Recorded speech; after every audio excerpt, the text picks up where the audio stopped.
Er du på vakt, Brom? Passer du på?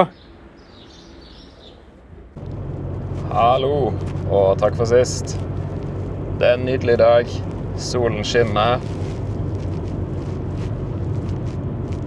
Og jeg er på tur med min beste venn. Jeg og Brom, vi er på vei til et sted som heter Voss ski- og tursenter. Og håpet er at vi skal få oss en skitur. Og Voss ski- og tursenter, det ligger opp til venstre inn her.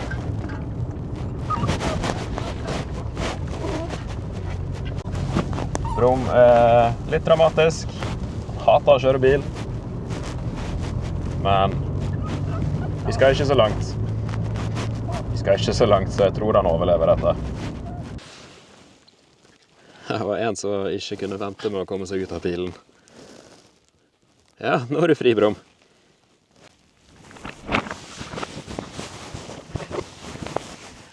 Langrennsskiene mine, de er ganske enkle og basic.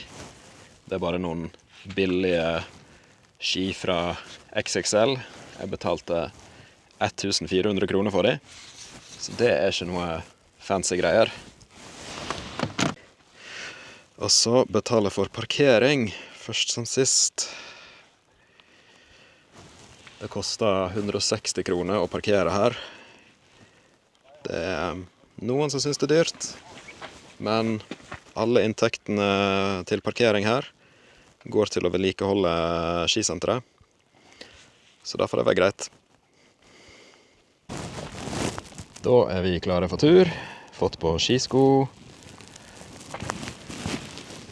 Brom har fått på seg snøsokker. Skiene er klare. Og sola skinner.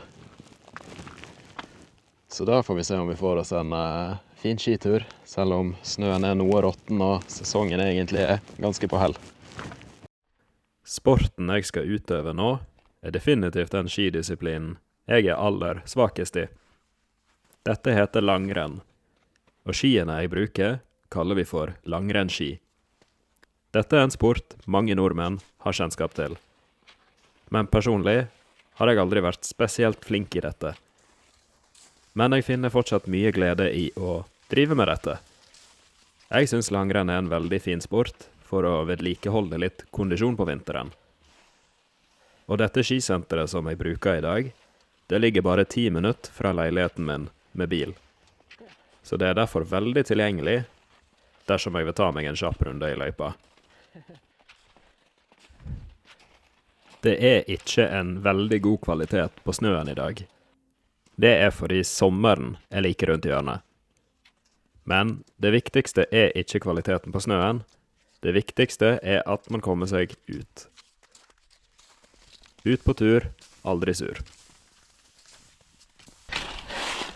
Har du det bra? Koser du deg på tur?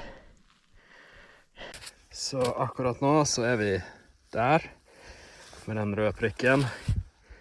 Løypa som jeg har lyst til å ta, den tar oss da langs hele den blå streken her, rundt.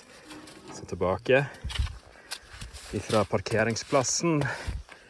Og hele den runden så er det vel cirka 15 kilometer, tror jeg. Så jeg får følge litt med på formen til Brom. Han klarte den runden her om dagen. Hele runden.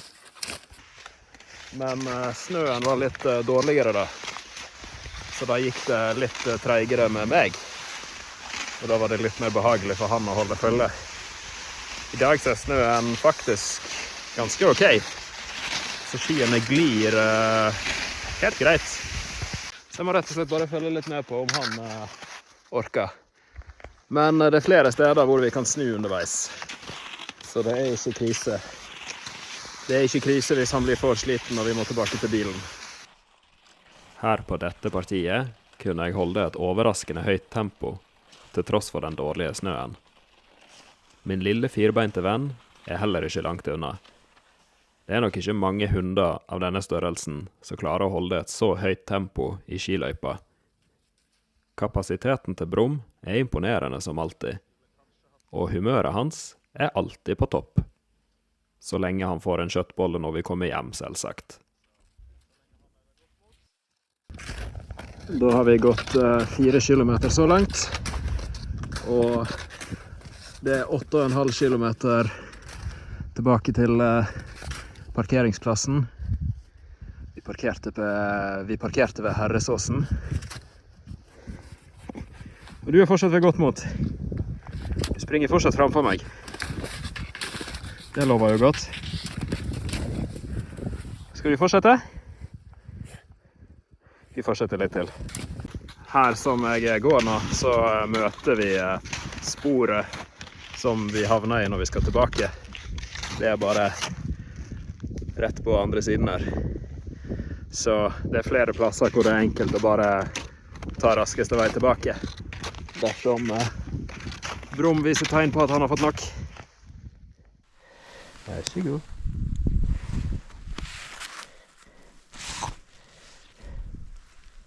Så en liten drikkepause. Bare. Drikkeflaska mi er en sint mummi på tur. Det er ikke sånn jeg ser ut på tur. Kanskje hvis jeg sover i telt og blir vekk klokken 6 på morgenen. Da ser jeg kanskje sånn ut på tur, men stort sett er det ut på tur, aldri sur. Brum fikk seg en liten kjøttbit. Han drikker vann litt her og der. Vi kommer av og til sølepytta, hvor han kan få seg en liten slurk. Så han er ganske selvbetjent når det kommer til drikkepauser. Enkelte steder i løypa er det noen saftige oppoverbakker. Det gjør at man kjenner det ekstra godt i lårene. Brum er mye raskere enn meg i oppoverbakkene. Da kommer den lille kroppsfasongen hans til god nytte. I Norge så har vi et ordtak. Det er i motbakke det går oppover. Så når vi er slitne i oppoverbakke, så pleier vi å si at det er en god ting. Vi beveger oss i hvert fall oppover. Og det er jo oppover vi skal. Jeg har et spørsmål til dere, som dere kan prøve å svare på i kommentarfeltet. Tror dere at Norge som land har flest oppoverbakker eller nedoverbakker? Den som kan svare riktig, vinner en hjemmelaget ventebolle. Det er ikke akkurat et Klæbo-kliv, men det får være godt nok. Jeg gjør så godt jeg kan. Da har vi kommet så langt. Og vi har gått 5,5 kilometer. Og du er fortsatt ved godt mot. Halen går jo alle veier. Da er det vel ingen grunn til å ikke fortsette videre. Det nærmer seg tidspunkt for en liten pause. Litt energipåfyll snart. For tobeint og firbeint. Men vi får nå gå i hvert fall halve runden før vi setter oss ned og nyter solen litt. Ja, Brum. Det som går opp, det går også ned. Så den store bakken vi er nødt til å komme opp. Nå skal vi nå ned. Er du klar? Førstemann ned. Kom igjen. Kom igjen.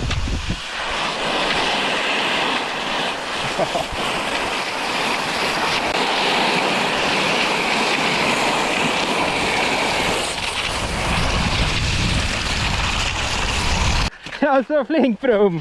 Å, så flink du er! Ja, det er så gøy, du.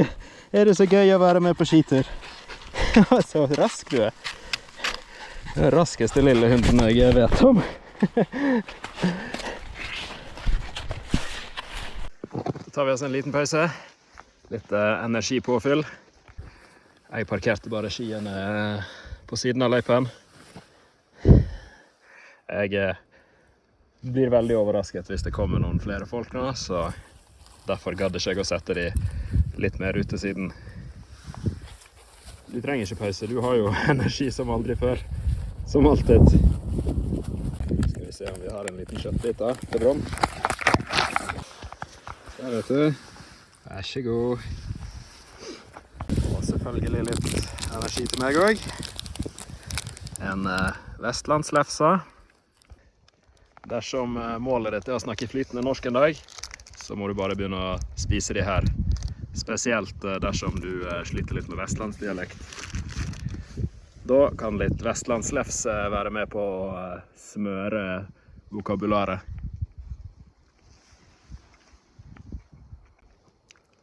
Her er peak norsk bakekultur.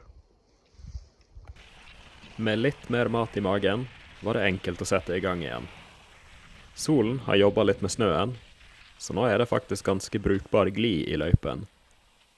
Men Brum forsvant plutselig inn i skogen for å jage et ekorn. Og han ble så fokusert på det at han glemte at han var på tur med meg. Nå tror jeg du ble gående i skogen og snuse litt for lenge før du innså at jeg var ganske langt foran deg. Se på den halen. Ja, jeg tror du koser deg. 4,7 kilometer igjen nå. Så vi er over halvveis. Det er rett og slett det vi kaller påskestemning på norsk. Det er ikke påske helt enda, men snart. Påsken er neste uke, så dette lover jo veldig godt. Da passerer vi 10 kilometer-merket. Ser du det, Brum? Vi har nå gått 10 kilometer. 10 kilometer på snø, det er kjempesterkt for en liten hund som deg. Da skal det vel være ca. 2,5 kilometer igjen til parkeringsplassen. Ok, Brum. Dette er siste bakken. Aller siste bakken. Og så er vi nede med parkeringsplassen. Er du klar? Siste innspurt nå. Kom igjen.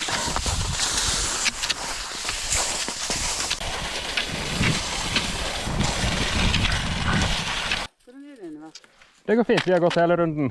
Du har det? Ja. Ja. Det var snø og alt, ikke... Det er gjennomslag noen plasser, men ingen problem med å gå. Nei. Vi har hatt en kjempefin tur. Ok, Så, da satser vi på det. ja. Takk skal du ha. Kom her.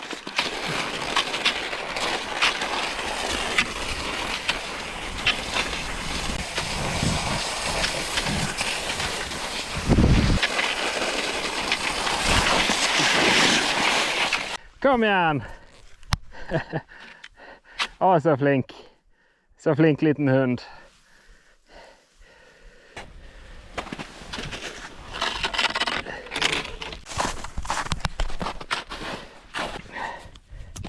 En kjøttbit til, det har du fortjent nå. Vær så god. Vær så god. Da er vi kommet hjem igjen etter en herlig dag. Kjempefin skitur. Brum har funnet favorittplassen sin på sofaen som vi har på balkongen. Skiskoene mine står til tørk i solen der. Det var litt mye trafikk på vei hjem igjen, så det var litt stressende å ta seg gjennom Voss sentrum. Det var en bilist som syntes jeg reagerte litt for sakte når jeg fikk grønt lys. Så han ble litt sint, og så skreik han til meg at jeg skulle ta meg en bolle. Jeg er veldig glad i bolle, så jeg gjorde som han sa. Jeg gikk og kjøpte meg en bolle. Så da koset jeg meg på balkongen i solen med kaffe og en bolle. Det er jo kjekt å få sånne budskap fra en person som egentlig er sint på deg. Har du noe du vil si, Brum? Eller vil du bare ha fred? Dagens video er slutt for i dag. Takk for at du har sett på så langt. Så ses vi snart i en ny video. Og trykk gjerne på subscribe hvis du synes de her videoene er interessante. Ha det bra!